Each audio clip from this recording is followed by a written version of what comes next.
தந்தை சுகம் காக்க தனது சுகம் மாய்த்தான் சந்திரகுல தோன்றலெனும் பீஷ்மன். சந்திரகுல தோன்றலெனும் பீஷ்மன்.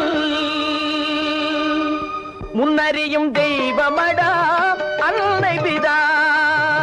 முன்னறியும் தெய்வமடா அன்னை பிதா. அவர் மொழிந்ததெல்லாம் நமக்கு வேதமடா வேதமடா. தன் பொருளும் தன் சுகமும் தனது பிள்ளை. தன் பொருளும் தன் சுகமும் தனது பிள்ளை என்றே அன்பு கொண்ட அவர் கீடு ஏதுமில்லை.